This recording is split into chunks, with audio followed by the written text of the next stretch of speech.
말씀의 제목은 타락이란 무엇이냐 하는 문제를 가지고 우리 함께 하나님의 말씀을 나누어 보도록 하겠습니다. 되게 아름다워 보이죠? 네. 실제 에덴 동산은 이것보다 더 영화롭고 영광이 가득했던 것으로 보입니다. 자, 이 장면이 무슨 장면인지 아시겠죠? 인류 태초의 부부였던 하와가 선악과를 먹고 남편에게 먹으라고 주는 모습입니다. 여자는 사탄에게 유혹을 받아서 선악과를 먹었고, 남자는 유혹을 받아서 먹은 게 아니라 여자가 주는 선악과를 받아 먹었습니다. 왜 먹었을까요? 우리 아시죠? 너무 사랑했기 때문에 이 여자가 이제 죽는다는 걸 알았습니다. 이 여자가 죽었다는 걸 알았어요. 그래서 자기 뼈 중에 뼈요, 또 살 중에 살인 이 여자가 없는 세상을 감당하기가 그래서 이 여자가 죽었으니까 나는 내가 정말 사랑하는 이 여자와 운명을 같이 하겠다라고 받아 먹었습니다. 그러니까 이게 참 표상적으로 여자가 교회거든요.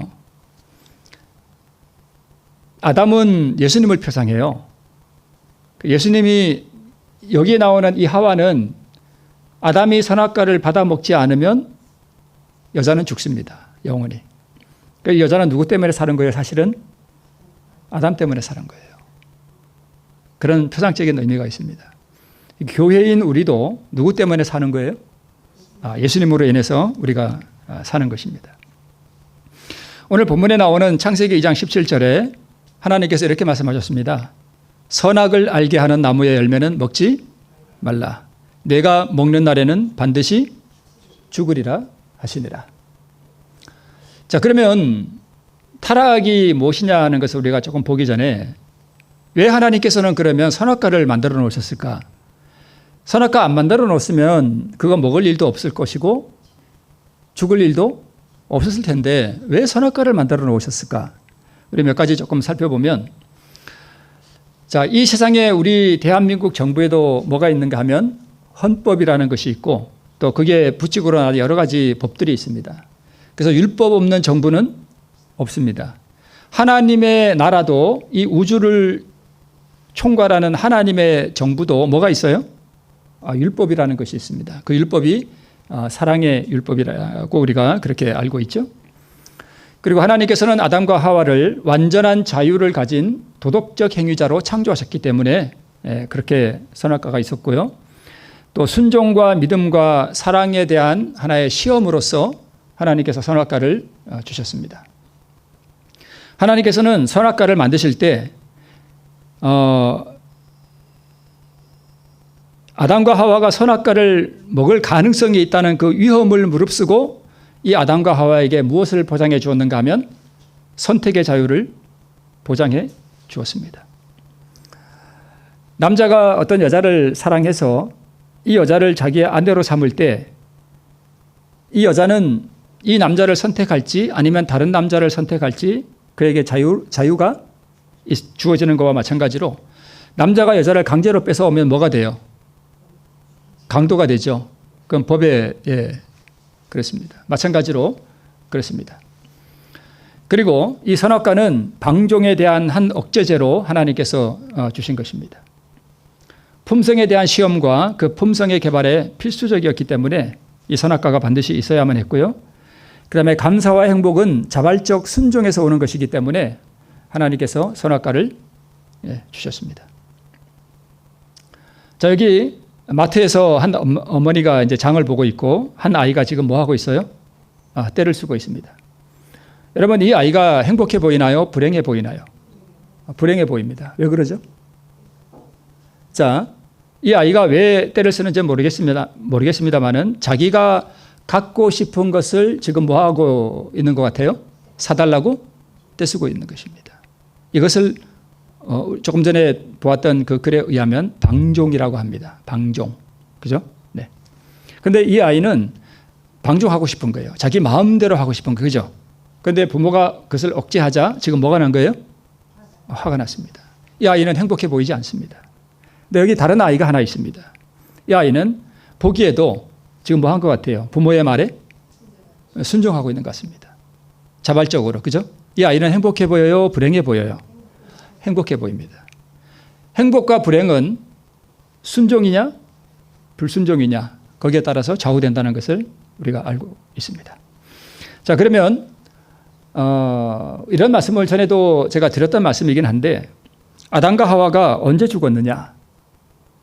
언제 죽었습니까? 창세기 2장 17절에 보니까 뭐 하는 날요? 그것을 먹는 날 죽었습니다. 그러면 그날 아담과 하와가 진짜 죽었습니까? 그날 죽었어요? 진짜로? 근데 하나님께서 분명히 선악과를 먹는 그날 죽겠다 이렇게 말씀하셨습니다. 근데 그날 죽었어요? 안 죽었어요? 몸이 안 죽었습니다. 아담은 몇 살까지 살았죠? 930세를 살았습니다. 930세. 자, 육체가 죽었습니까? 아니면 혼이 죽었습니까? 아니면 영이 죽었습니까? 분명히 육체는 죽은 게 아니에요. 그죠? 그날 분명히 육체는 안 죽었습니다. 아담의 육체는 930년 후에 죽었습니다. 그러면 혼이 죽었습니까? 아담이 살아있는 동안 이성으로 판단하고 또 지성으로 또 감성으로 살아가는 그의 능력이 죽었습니까? 안 죽었습니다. 그의 몸도 죽지 않았고 그의 혼도 죽지 않았습니다. 무엇이 죽었습니까? 영이 죽었습니다. 아담은 그날 영이 죽었어요. 성경이 말하는 죽음이라는 것이 무엇이냐? 바로 뭐가 죽는 거예요? 영이 죽는 거예요. 성경이 말하는 우리 몸이 죽는 거 있죠. 몸이 죽어서 땅에 묻히는 이 죽음을 성경은 죽음이라고 하지 않습니다. 뭐라고 표현해요? 잠이라고 표현해요. 자면 아침에 다시 뭐예요? 일어나요. 성경에서 말하기를 악인도 또 의인도 모두 한 번씩 앞으로 다 뭐 한다고요? 부활한다고 성경이 기록하고 있습니다. 자, 이 사진은 무엇이냐 하면 요 며칠 전에 중국에서 중국 80주년 전성절 기념식이 중국 베이징에서 있었습니다. 여기 20개국 정도 되는 대표단이 참석했고 우리 러시아의 푸틴과 또 북한의 김정은 우리 국무위원장도 참석을 했습니다. 자, 그런데 이제 한 사고가 일어납니다. 여기 한 마이크가 저는 이게 한 마이크가 어디 있는지 잘 모르겠습니다만은 한 마이크가 꺼진 줄 알고 푸틴과 시진핑이 대화를 하는 장면이 뉴스를 탔습니다. 그게 뭐냐 하면 시진핑이 푸틴한테 이렇게 얘기를 합니다. 예전에는 사람들이 70살이 넘어서까지 사는 경우가 드물었지만 요즘은 70살이면 아이죠. 이렇게 말해요. 시진핑이 푸틴한테. 푸틴과 시진핑은 동갑이에요. 올해 72살입니다. 네. 그러자 러시아 대통령인 푸틴이 이렇게 말합니다. 몇 년 안에 생명공학이 발달하면 인간의 장기를 끊임없이 이식해 사람들이 점점 더 젊게 살 수 있고 심지어 뭐가 될 수도 있대요? 불멸이 될 수도 있을 겁니다. 라고 푸틴이 이렇게 얘기를 합니다. 어떻게 해서 불멸한대요? 인간의 장기를 끊임없이 사람에게 이식해서 사람이 불멸이 될 수도 있다. 이렇게 말했습니다. 그러면 그 장기는 누가 줍니까? 그럼 장기를 내준 사람은 어떻게 되죠? 죽습니다. 네. 자, 그러자 시진핑이 이렇게 또 말했습니다. 일부에선 이번 세기에 인간이 150살까지 살 수 있을 것으로 예측합니다. 라고 시진핑이 이렇게 얘기를 했습니다. 이제 마이크가 이게 나가는 줄 모르고 자기들끼리 하는 얘기예요. 이제 이후에 열병식이 끝나고 난 이후에 기자회견장, 그때 이제 기자회견장에서 푸틴이 지금 얘기할 때 기자들이 물었습니다. 당신들 그 마이크 나온 그게 무슨 얘기냐? 이렇게 했더니 푸틴이 뭐라고 얘기를 하냐면 이렇게 얘기를 합니다. 우리가 퍼레이드에 갔을 때, 그 이제 열병식 할 때 갔을 때 의장, 즉 시진핑이 그 문제를 언급했던 것 같습니다. 현대적인 건강증진수단 또는 의학적인 방법으로 심지어 장기 이식과 관련한 외과적 방법까지 이러한 발전은 인류로 하여금 오늘날과는 다른 방식으로 미래에도 활동적인 삶이 지속될 수 있다는 희망을 주고 있다. 뭐 그런 얘기를 했다. 이렇게 푸틴이 이야기를 했습니다. 삶이 지속될 수 있다. 즉 우리가 늙지 않고 계속해서 우리 삶이 불멸에 이를 수 있다. 이렇게 뭐 자기들끼리 얘기를 한 것 같습니다. 시진핑과 푸틴이 이렇게 얘기를 했지만 시진핑과 푸틴은 우리가 알지 못하는 어떤 정보들을 많이 알고 있을 거예요. 그죠? 그런 걸 기반으로 해서 이런 말을 하지 않았을까 싶습니다. 이 두 사람은 절대 권력을 가지고 있고요. 시진핑은 지금 13년째 장기 집권하고 있고요. 푸틴은 지금 25년째 장기 집권하고 있습니다. 권력자입니다. 자기 마음에 들지 않으면 다 뭐해요? 다 죽여버립니다. 숙청시킵니다. 그리고 푸틴은 전쟁을 일으켜서 지금 아마 한 100만 명 이상 아마 사람들이 많이 죽은 것으로 보입니다.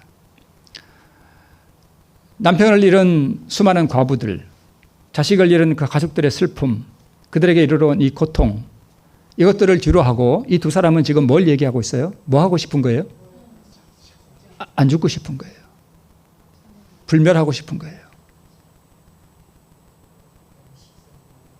150까지 뿐만 아니라 사실은 그 이면에는 어떻게 해서든지 자기들이 이 권력을 누리고 이 권세를 누리면서 영원히 살고 싶다는 그 포부가 그렇게 표출된 것 같습니다.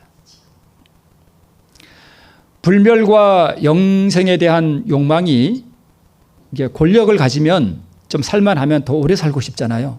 사람이 너무 힘들면 뭐 하고 싶고요? 차라리 죽고 싶고 그렇잖아요.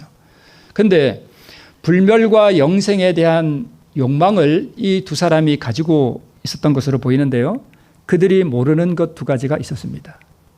우리가 성서적으로 보면 시진핑과 푸틴 이 두 사람이 뭘 모르고 있었는가? 첫 번째, 두 사람 모두 이미 죽었다는 거예요. 시진핑도 푸틴도 그리고 시진핑 왼쪽에 있었던 김정은도 살아있다는 이름은 가졌으나 그들 모두 죽었다는 것입니다. 자기들이 죽은 사람이라는 사실을 모른다는 거예요. 그걸 몰랐습니다. 더 오래 살고 싶은 거예요. 불멸하고 싶어요. 영원히 살고 싶습니다. 그런데 그들은 이미 죽었어요. 두 번째, 어떻게 불멸에 이르는가 하는 그 길을 모르고 있습니다. 어떻게 더 살고 싶은 거예요? 뭐 해서? 내 심장이 약하면 저 사람 심장대다가 갖다 붙이고, 내 콩팥이 망가지면 다른 사람 죽여가지고 그 콩팥 떼서 내한테도 붙이고, 내 눈이 망가지면 다른 사람 눈빼다 내 눈에 갖다 붙이고, 이렇게 해서 계속 살고 싶은 거예요. 그죠? 네. 어떻게 불멸에 이르는가 하는 그 길을 모르고 있습니다. 과학의 발달, 장기 이식하면 장기를 준 사람은 죽어야 됩니다. 그러면서까지 영원히 살고 싶어요. 자, 성경이 말하는 진정한 죽음은 몸의 죽음이 아니라 뭐가 죽는 거예요? 영이 죽은 거예요. 아담과 하와는 그날 뭐가 죽은 거예요? 영이 죽었습니다. 그러니까 영이 죽었다는 뜻은 무엇이냐면 거룩하신 하나님의 형상으로 창조된 인간이 사탄의 유혹을 받고 귀신의 유혹을 받고 거기에 굴복함으로 말미암아 무엇을 받았냐 하면 마귀의 형상을 받았습니다. 마귀의 형상을 받은 그 자체가 뭐냐 하면 죽음이에요. 죽은 거예요. 즉 자비롭고 온유하신 완전한 사랑이신 하나님의 품성이 사라지자마자 하나님께서 왜 그렇게 범죄했느냐라고 물었을 때 아담이 누구 핑계대요? 하와 핑계됩니다. 저 여자가 줘서 내가 먹었습니다. 남 탓합니다, 서로. 그러니까 뭐가 사라진 거예요? 하나님의 형상이 사라졌습니다. 저것을 우리는 뭐라고 표현하냐면 죽음이라고 말합니다. 저게 진짜 성경이 말하는 뭐예요? 죽음이에요. 즉 하나님의 거룩하신 사랑의 품성이 우리 인간 안에서 죽은 것입니다. 하나님께서 원래 태초에 아담과 하와에게 넣어주셨던 그 거룩하고 완전한 사랑의 품성이 범죄하자마자 완전히 사라졌습니다. 그게 죽은 거예요. 육체의 죽음은 잠이라고 하고요. 부활을 전제로 합니다. 우리 가르법문 기별 1권에 보면 배틀크릭에 있는 교회 집회에 우리 화이트이 참석한 것으로 이렇게 기록하면서 아담의 타락이 불행과 무엇을 가져오고요? 사망을 가져오고, 여기서 말하는 사망은 몸의 죽음도 말하지만 궁극적으로는 뭐가 죽은 거냐 하면 인간의 영이 죽은 것입니다. 인간이 영이 죽으면 뭐하고 수준이 똑같아지냐 하면 짐승하고 똑같아집니다. 그래서 지금도 어떤 사람은 짐승보다 오히려 못합니다. 영이 죽어서 그래요. 하나님의 품성이 사라졌기 때문에 그렇습니다. 자, 타락했다는 것은, 타락이 무엇이냐? 타락했다는 것은 그거 뭐예요? 죽음이에요. 죽었다는 뜻입니다. 육체의 죽음은 그 하나의 결과일 뿐이고요. 본질적 죽음은 영이 죽은 것입니다. 즉 타락은 영의 죽음을 의미합니다. 아담이 타락하자마자 뭐가 사라졌는가 하면, 아담은 옷을 입고 있지 않았다 그랬죠. 우리 창세기에 보면 그 대신에 뭘 입고 있었어요? 그러니까 우리가 벌거벗었다는 그런 뜻이 아니에요. 성경에서 벌거벗었다는 뜻은, 아담과 하와는 뭘 입고 있었냐면 빛의 옷을 입고 있었습니다. 우리가 이해할 수 없는 완전한 빛의 옷을 입고 있었는데, 그들이 범죄할 때 뭐가 사라졌어요? 빛의 옷이 사라졌습니다. 그 빛의 옷, 하나님의 사랑의 품성, 그 생명을 잃어버렸습니다. 우리 산상보훈 18페이지에 보면 의인은 하나님의 뭐며 사랑이며 빛과 생명이다 이렇게 되어 있습니다. 의를 잃어버린 게 뭐예요? 그게 죽음이에요. 의가 뭐예요? 사랑이에요. 사랑을 잃어버린 그것이 곧 죽음입니다. 자, 원고에 보면 아담은 시험에 실패하였다. 즉 아담은 하나님의 율법에 반역하였으므로 그의 모든 후손은 뭐가 됐대요? 죄인이 되었대요. 죄인이 됐다는 게 무슨 뜻이에요? 죽었다는 뜻입니다. 죽었다는 뜻이에요. 그래서 우리가 구원을 받는다, 영원한 생명을 얻는다라고 하는 것을 우리가 다시 태어난다, 거듭난다라고 말하는 것입니다. 거듭난다. 자,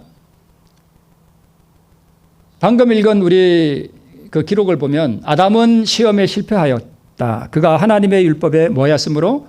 반역하였으므로 그의 모든 후손은 죄인이 되었다. 그럼 어떻게 우리가 생명을 얻느냐 하는 부분을 이 원고에 있는 이 글을 조금 각색해서 고쳐보면 이렇습니다. 예수는 시험에 뭐하였다? 승리하였다. 그가 하나님의 율법에 뭐하였으므로? 순종하였으므로 그의 모든 후손은 뭐가 된다? 의인이 된다. 예수 안에서 우리는 뭐가 돼요?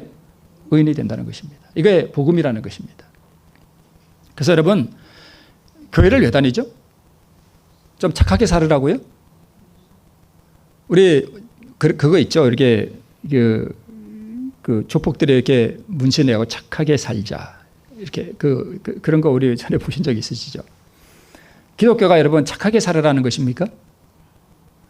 착하게 살자는 어디서도 가르쳐요? 유치원에서도 가르치고, 불교회가 절에 가면 스님이 나쁘게 살라 그러나요? 착하게 살으라 그럽니다. 도덕적으로. 그러면 기독교는 뭐가 다른 거죠? 기독교는 우리가 뭐 잘 알겠지만 생명과 부활의 종교예요. 그러니까 우리가 예수님을 믿는 이유는 착하게 살아라는 것이 아니라, 물론 그런 뜻도 있지만 예수님으로부터 뭘 받으라는 거예요? 생명 받으라는 것입니다. 자, 부활. 무엇이 부활합니까? 우리가 다 부활해야 되죠. 그죠? 하나님을 신실하게 믿는 사람들은 우리 예수님 곧 재림하실 때에 부활한다고 우리가 그렇게 알고 있습니다.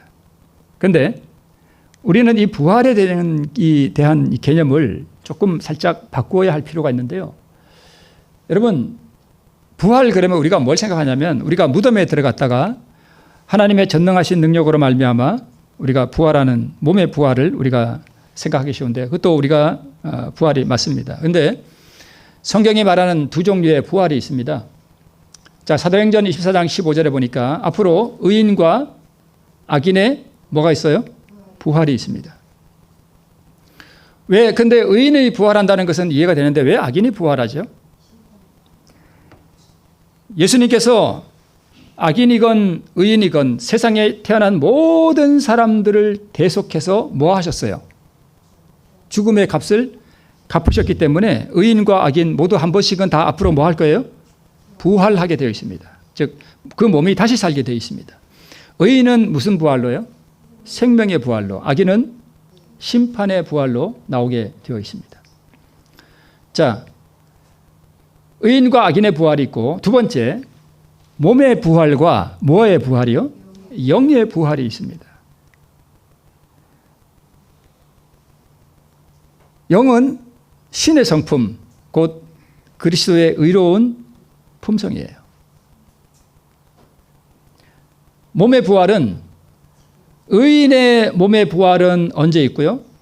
재림 때에 있고 악인의 몸의 부활은 예수님 재림 후에 1000년 후에 이 땅에 다시 오시는 것으로 성경이 기록되어 있습니다. 그렇죠? 다시 오셔서 그때 1000년기 후에 사탄, 루스벨과 그의 모든 부하들인 귀신들은 이 지구에 갇히고 1000년기 동안 하늘에서 왕노릇하고 다시 이 땅에 세 번째 오시는 것으로 요한계시록에 그렇게 기록되어 있습니다. 그때 1000년 후에 악인들이 다 뭐해요? 부활해서 심판을 받습니다. 그러면 영의 부활은 언제 해요? 영의 부활은 재림 때예요? 아니면 지금 해야 되죠? 지금 해야 되죠. 그래서 의인이라는 뜻은 곧 무슨 인? 영인이라는 말과 같습니다. 영이 부활했다는 것입니다. 그래서 의인이란 영의 부활을 경험한 사람, 재림 때가 아니라 언제요? 지금. 영은 신의 성품이고요. 그래서 의인이란 죽은 의가 그의 안에서 부활을 경험한 사람들이 바로 의인입니다. 네. 그래서 의인이란 죽은 그리스도가, 돌아가신 그리스도가 내 심령 안에서 부활한 사람들이 의인이에요. 자, 그리스도의 부활이 내 안에서 이루어지도록 허락해드린 사람이 바로 의인들입니다. 예수님이 어디서 부활하죠? 2000년 전에 그 예루살렘 골고다 언덕에서 그 무덤에서 예수님이 부활합니까? 아니요. 그 부활 가지고는 아니에요. 예수님이 어디서 부활해야 돼요? 내 안에서 부활해야 돼요. 내 안에서. 예수님이 내 안에서 부활해야 돼요. 그걸 영의 부활이라 그래요. 이 부활을 경험한 사람들이 마지막 예수님 재림 때에 부활한다는 것입니다. 천사가 예수님이 잉태할 때에 천사가 가브리엘 천사가 마리아에게 찾아와서 내가 아들을 낳으리니 그 이름을 예수라 하라 이렇게 말했을 때 나는 남자를 알지 못하는데 어떻게 내가 애를 낳습니까? 그랬을 때 천사가 거룩한 성령이 너를 덮으시리니 라고 하는 그 기록이 우리 누가복음에 기록되어 있죠. 그때 이 마리아가 가로되 주의 기집종이오니 말씀대로 내게 이루어지이다 하며 천사가 떠나가니라 이렇게 기록하고 있습니다. 예수님을 내 안에 잉태하는 것, 그게 영의 부활이에요. 뭘로요? 믿음으로, 허락함으로 잉태하는 것입니다. 의를 우리 안에 잉태하는 것, 그것이 바로 부활입니다. 자, 그러면 어떻게 부활하는가? 요한복음 5장 25절에 진실로 진실로 너희에게 이르노니 죽은 자들이 하나님의 아들의 음성을 들을 때가 오나니 곧 이때라. 듣는 자는 살아나리라. 누가 살아난다고요?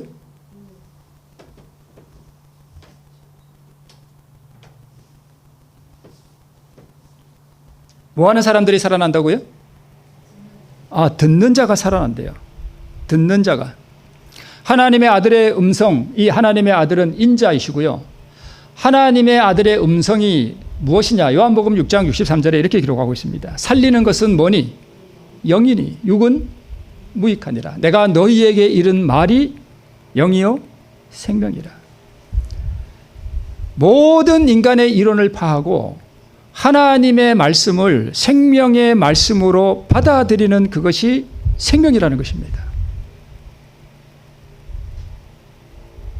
예수님께서 주신 하나님의 말씀이 곧 뭐예요?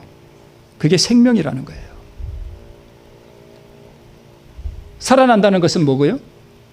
부활이고요.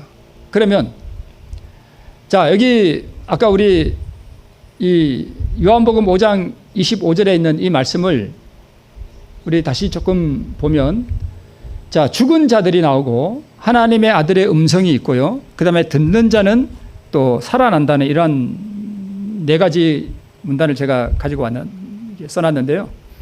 자, 이 네 가지 중에 제일 중요한 게 뭘까요?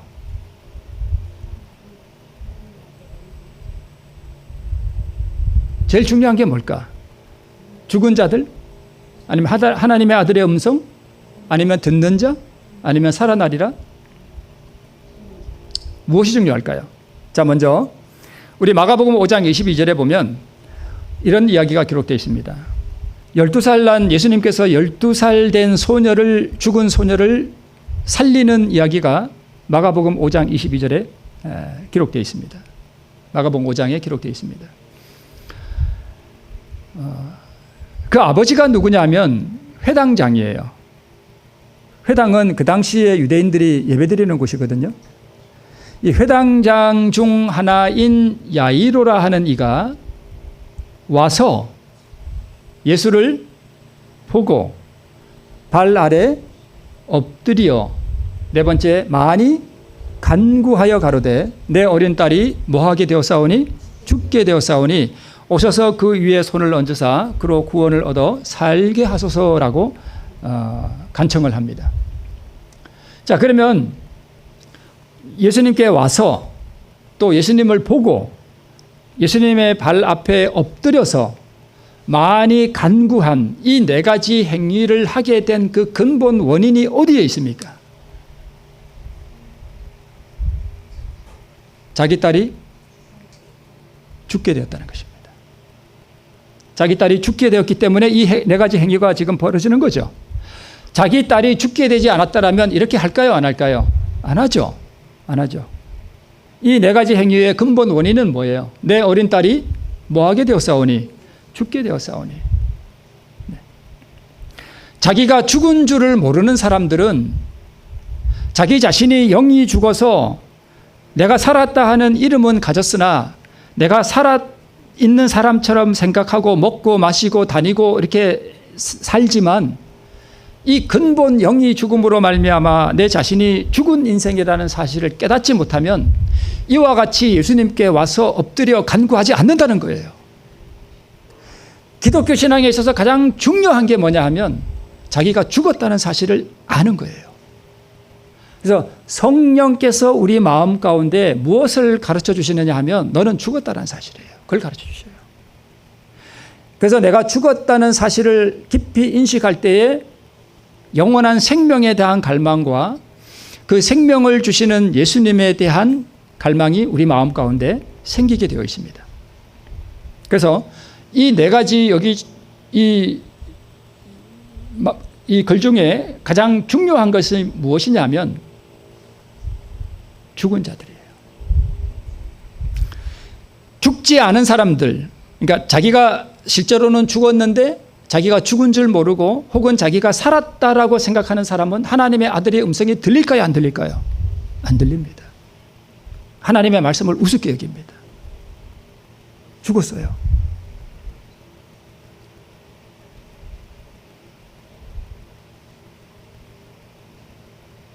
죽었어요. 네. 그래서 계시록 3장 1절에 사대 교회에 보내는 이 7교회에 보내는 편지 가운데 사대 교회에 보내는 편지 가운데 이렇게 시작합니다. 내가 살았다 하는 이름은 가졌으나 뭐한 자로다? 죽은 자로다. 죽은 자로다. 회당장 야이로는 누구를 표상하며 12살 난 그의 딸은 누구를 표상하는가?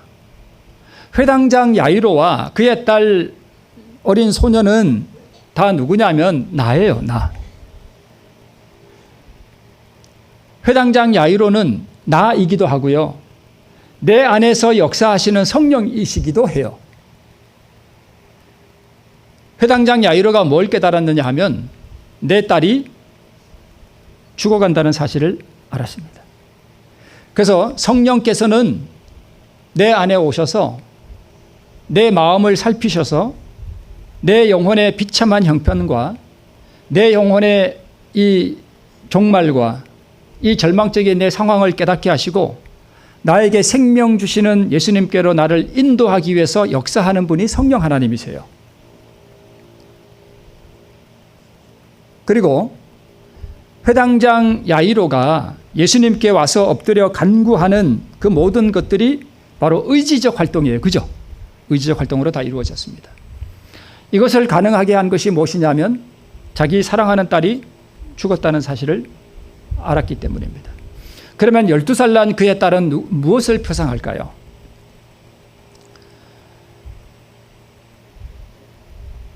내가 만약에 야이로라면 나의 가장 사랑하는 무엇이 죽어가고 있고 또 죽었어요. 그게 뭐냐면 12살 난 그의 딸은 무엇을 표상하는가 하면 내 안에 영, 이게 죽었다는 거예요. 이걸 깨달았다는 것입니다. 그래서 이 사건을 회당장 중 하나인 야이로가 자기 딸이 이제 금방 죽을 것 같으니까 예수님께 와서 그 살려달라고 간구하는 그 내용이 사실은 내 개인적으로의 경험에 보면 내가 살았다 하는 이름은 가졌으나 내 영혼이 죽었다는 것, 내 안에 있는 영이 죽었다는 것, 내 안에 있는 하나님의 그 사랑의 품성이 죽었다는 사실을 깨닫고 정말 갈망하는 마음으로 생명의 왕이신 예수님께 와서 그 생명을 구하는 우리의 신앙을 보여주는 사건이에요. 그래서 나는 회당장도 되고 그의 뭐도 되고요? 딸도 되고 그렇습니다. 그래서 이 사건에서 가장 중요한 단어는 바로 죽은 자라는 것입니다. 죽은 자들이 그의 아들의 음성을 들을 때가 오나니 곧 이때라. 뭐하는 자는 살아나리라. 듣는 자는 살아나리라. 하나님의 말씀은 그 자체가 생명이에요. 그래서 기독교는 좀 착하게 살아라, 도덕적으로 살아라가 아니라 나에게 와서 영원한 생명을 받아라 이것입니다. 너는 죽었다는 사실이에요. 그것을 가르쳐주는 것입니다. 생명의 종교예요. 부활의 종교예요. 자, 이 야이로는 예수님께 왔습니다. 혈루증 여인이 12년 동안 우리 아까 그 야이로 사건 중간에 벌어진 사건이 그 혈루증 여인 사건이잖아요. 이 혈루증 여인도 예수님께 왔습니다. 그죠? 왜 왔습니까? 자기가 가지고 있는 돈을 다 어디 썼어요? 그 자기 병 고치는 데 다 썼단 말입니다. 그런데 고쳐져요? 안 고쳐져요? 안 고쳐져요. 자기의 그 갈망하는 것이 채워지지 않습니다. 그런데 돈이 다 떨어지니까 누구한테 와요? 예수님께 옵니다. 인간이요, 자기가 뭔가 자기 자신이 뭔가 알고 있고 자기 자신이 뭔가 살아있다라는 어떤 그런 생각을 가지고 있는 동안에는 예수님께 안 옵니다. 그래서 인간의 모든 이 사상들이 다 무너졌을 때 인간이 정말 연약하다. 어제 우리 김용옥 집사님 기도하실 때 인간이 흙과 물로 이루어진, 그죠? 저는 그 기도를 왜 하시나 생각했었는데 나중에 알았습니다.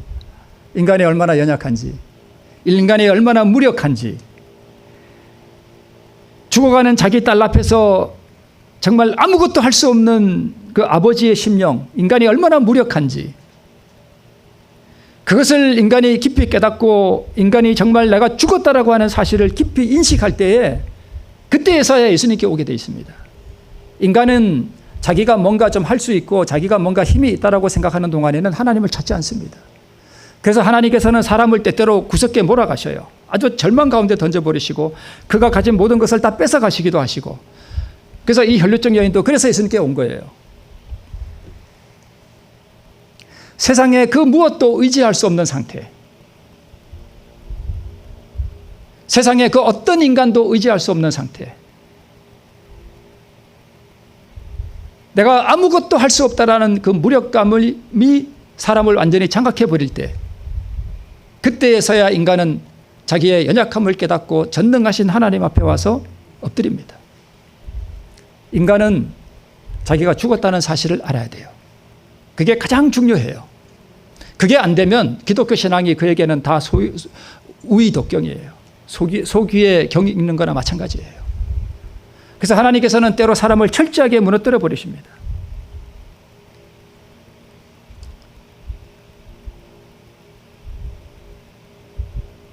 생명의 예수 외에는 나에게 희망이 없다라는 사실을 깊이 인식했을 때 혈루증 여인은 드디어 예수님께 와서 고침을 받습니다. 의의 근원 되시는 예수님께 찾아옵니다. 그 다음에 두 번째, 와서 예수님을 보았습니다. 예수님의 성품을 깨달았습니다. 무한한 희생과 그분의 그 영원한 자비, 그분의 사랑, 이것을 구약 한 단어로 헤세드라 그러는데, 이 헤세드라는 단어 안에는 많은 것이 포함되어 있습니다. 그분의 무한하신 사랑과 자비와 긍휼하심이 저 한 단어 안에 다 들어 있습니다. 헤세드. 아비가 자식을 불쌍히 여긴 같이 죄에 빠진 인류를 불쌍히 여기시는 아버지 하나님의 그 무한한 자비하심과 사랑과 긍휼하심이 저 헤세드라는 단어 안에 들어 있습니다. 예수님께서 우리를 구원하기 위하여 자기의 생명을 내놓는 무한한 희생과 자기 부정의 생애를 살아가신 그 예수님의 성품을 보는 것입니다. 우리에게 주시기 위해서 자기의 영원한 신성의 생명을 버리는 예수님께서 그러한 자기 포기를 하셨습니다. 우리는 죽었거든요. 우리가 죽었어요. 그래서 죽은 우리에게, 자기에게 있는 영원한 그 신성의 생명을 주시기 위해서 이 땅에 오셔서 십자가에서 죽으실 때 자기 안에 있는 그 신성의 생명을 우리에게 내어놓으신 거예요. 누구에게 주시려고요? 나에게 주시려고. 여러분, 구원을 얻는다는 뜻이 뭐냐 하면 예수님이 가지신 그 영원한 신성의 불멸의 생명을 받는 걸, 그걸 구원이라 그래요. 그걸 받으려면 자기가 죽었다는 사실을 모르는 사람이 어떻게 그걸 원하겠어요? 그걸 원하지 않거든요. 예수님이 이 땅에 오신 이유는 그분의 그 불멸하는 신성의 생명을 죽은 우리에게 주시기 위해서 오셨어요. 근데 자기가 죽은 줄 모르는데 어떻게 그 생명을 받겠어요? 오늘날 많은 그리스도인들도요, 이 타락이 뭔지를 몰라요. 타락했다는 이야기는 죽었다는 얘기예요. 영이 죽었다는 얘기예요. 우리는 말씀을 통해서, 성경 말씀을 통해서 예수님이 왜 이 땅에 오셨으며, 그분이 이 땅에 오셔서 무엇을 희생하셨으며, 그분이 이 땅에 오셔서 우리에게 무엇을 주셨는지를 우리는 말씀을 통해서 알게 되는 것입니다. 그리고 세 번째, 이 회당장 야이로는 예수님 앞에 와서 어떻게 했어요? 엎드렸습니다. 굴복됐습니다. 인간이 자신의 무력함과 자기의 비참한 운명을 스스로 깨닫고 자기 스스로는 이 비참한 운명에서 구원할 방법이 없다는 사실을 깨닫고 인간이 마음이 낮아져야 돼요. 인간의 마음이 교만하면 하나님의 말씀을 안 받습니다. 엎드렸습니다. 그의 마음이 굴복됐습니다. 그의 마음이 꺾여버렸습니다. 자기 겸비예요. 자기 굴복입니다. 자기 영광을 티끌 속에 던져버리는, 회당장이면 그 당시에 회당장 중에 하나였던 걸 보니까 회당장이 혼자는 아니었던 것 같아요. 근데 회당장이면 그래도 이 어떤 교회라 그러면 어떤 좀 목사 비슷하지 않나요? 그죠? 근데 회당장이 와서 예수님 앞에 어떻게 해요? 무릎을 꿇고 엎드렸습니다. 전능하신 하나님과 무한하신 하나님 앞에 유한하고 보잘것없고 죄로 말미암아 죽은 인생들이, 죽은 개 같은 인생이, 성경에 그렇게 표현되어 있죠. 죽은 개 같은 나에게 어떻게 이렇게 하는 그런 표현도 있습니다. 그래서 인간의 모든 영광을 티끌 속에 던져버리고 전능하신 하나님 앞에 엎드릴 때에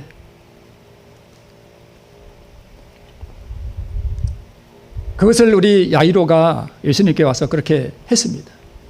많이 간구하여, 갈망입니다. 내 어린 딸이 지금 죽어갑니다. 하나님 살려주세요. 의를 향한, 또 생명의 주를 향한 부르짖음이,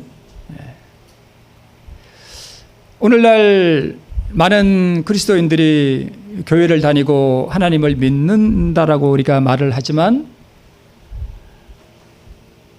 와서 예수님을 보고 예수님 앞에 엎드려서 생명을 간구하는 이 경험을 하는 사람이 과연 몇이나 될까요? 자기가 교회는 다니지만 자기가 진실로 하나님 앞에 죽어버린 인생이라는 사실을 깨닫는 사람이 얼마나 될까요? 하나님 외에는 내가 어떠한 세상도 의지할 수 없고 어떠한 것도 사람도 의지할 수 없고 내가 전적으로 무력하여 생명의 주가 아니면 나는 영원히 멸망하노라고 하는 이 절박한 이 갈망을 가지고 예수님 앞에 오는 사람이 얼마나 될까요? 그리고 예수님이 어떠한 분이신지를 실제로 보는 사람은 또 얼마나 될까요?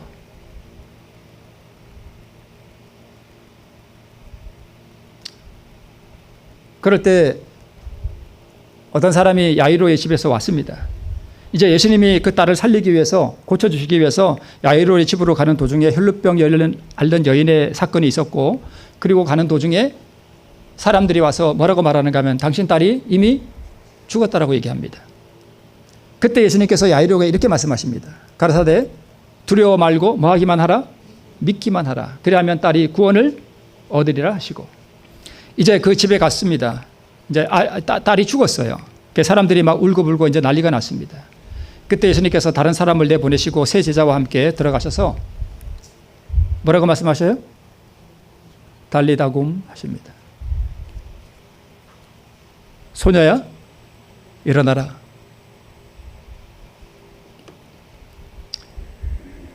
하시니 그 뭐가 돌아와? 영이 돌아와. 물론 우리 성경을 번역한 분들이 이렇게 영이라고 썼습니다마는 우리 아까 요한복음 5장에 보니까 내가 너희에게 이른 말이 즉 하나님의 말씀이 곧 뭐요? 영이요. 뭐라? 생명이라 라고 말씀합니다. 그러니까 영이 돌아왔다는 얘기는 뭐가 돌아왔다는 얘기예요? 생명이 돌아왔다는 얘기입니다. 이 죽은 소녀가 예수님의 말씀을 뭐 했어요? 들었습니다. 죽은 자가 어떻게 하나님의 말씀을 듣습니까? 왜 하나님의 말씀이 죽은 자의 귀를 뚫고 들어갑니까?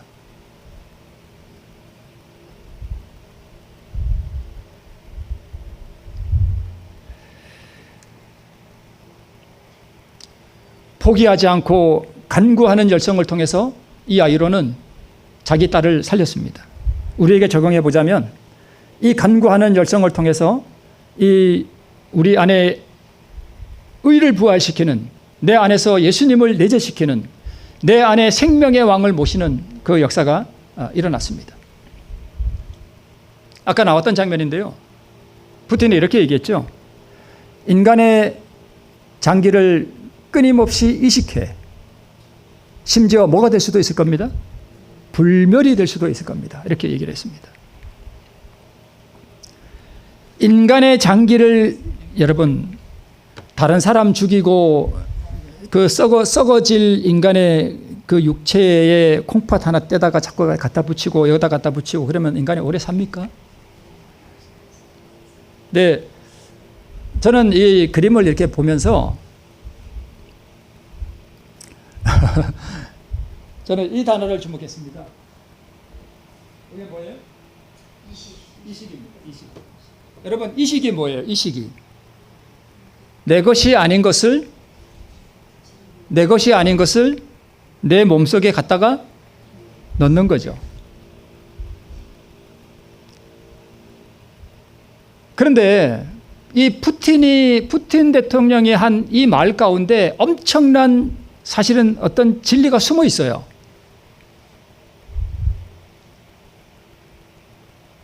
우리가 불멸에 이를 수 있습니다. 무엇을 우리 안에 이식하면 될까요?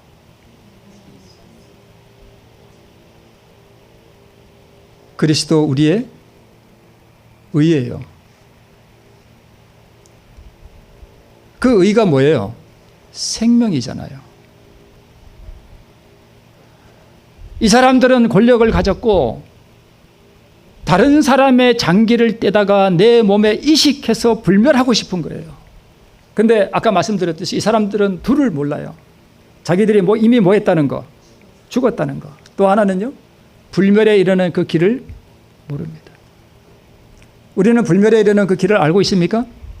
우리는 푸틴 대통령보다 더 위대한 사람들이에요. 더 훌륭한 사람들이에요. 왜요?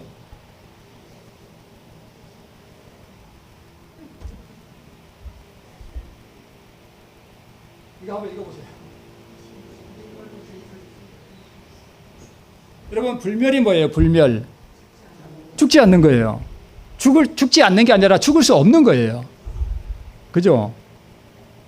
우리는 불멸에 이르는 길을 알고 있습니까? 네, 알고 있어요. 인간의 장기를 이식하는 게 아니라 예수님의 장기를 이식하면 돼요. 예수님의 장기가 뭐예요? 그분의 의예요. 그분의 영이에요. 자, 그리스도의 의를 이식받음으로 우리는 영생에 이릅니다. 불멸은 순종을 조건으로 주어지는 무한한 축복이에요. 그래서 그리스도의 의를 끊임없이 내 안에 이식해서 우리는 불멸에 이릅니다. 우리 교정원 사권 50페이지에 있는 이 말씀은 그 부자 법관에 대한 이야기인데요. 그것을 이렇게 쓰고 있습니다. 그는, 즉 부자 법관은 돈과 권세에 대한 사랑 때문에 불멸의 생명을 뭐 했대요? 포기했대요. 얼마나 불쌍한 거래인가. 불멸의 영광과 영생은 우리 구주께 순종하는 자들에게 주님으로부터 주어지는 뭐라고요? 상급이에요. 저 예수님이 우리를 죽지 않고 영원히 살게 해 주시는 게 아니라 예수님이 가지셨던 그 불멸하는 신성의 생명을 우리에게 실제로 주시는 거예요. 그러니까 우리는 그냥 영원히 사는 게 아니라 죽을 수 없는 신성의 생명을 받는 거예요. 언제 받아요? 지금. 근데 그러면 왜 죽어요? 그리스도인데 죽잖아요. 그 신성의 불멸의 생명을 지금 받으면 죽지 말아야지. 왜 죽어요? 몸이 죽는 것은 죽는 것이 아니에요. 그걸 잔다 그래요. 잔다라고. 성경은 그것을 잠이라고 표현해요. 왜요? 예수님께서 나중에 뭐 하실 것이기 때문에? 살릴 것이기 때문에. 이 예수님의 신성의 생명을 가진 사람들이 무덤에 들어갈지라도 예수님 재림하실 때 깨울 때, 소녀야 일어나라 하신 그 말씀처럼 깨울 때 그 전능하신 하나님의 말씀이 죽은 자의 귀를 뚫고 들어가서 그를 다시 뭐 하는 거예요? 불멸의 생명으로 살리는 것입니다. 기독교는 좀 착하게 살아라, 도덕적으로 살아라 이런 것이 아니에요. 첫 번째로 우리가 알아야 할 것은 우리 인생들은 다 죽은 상태로 태어난다는 거예요. 그게 타락이라는 거예요. 그래서 우리는 교회 잘 다니고 좀 착하게 살고 이게 문제가 아니라 예수님께서 이 땅에 오셔서 십자가에서 내놓으신 그 불멸의 생명, 그 신성의 생명, 죽지 않는 그 생명을 자신이 죽었다는 사실을 인정하고 그 생명에 하나님께서 주시는 그 영원한 생명을 갈급함으로 그 앞에 엎드려 그것을 갈급해함으로 말미암아 우리가 이 상급을 받을 수 있다는 것입니다. 이것이 기독교예요. 이 경험을 통해서 우리는 우리 주님과 함께 영원토록 하늘에서 복된 생명의 낙을 누리게 될 것입니다. 우리 다시 한번 우리가 죽었다는 사실을 인식하고 우리 생명의 왕께에 나와서 야이로처럼 엎드리고 우리 주님 앞에 굴복시킴으로 말미암아 이 영원한 생명을 날마다 새롭게 받는 우리 모든 성도들 되시기를 바라면서 우리 말씀을 마치겠습니다.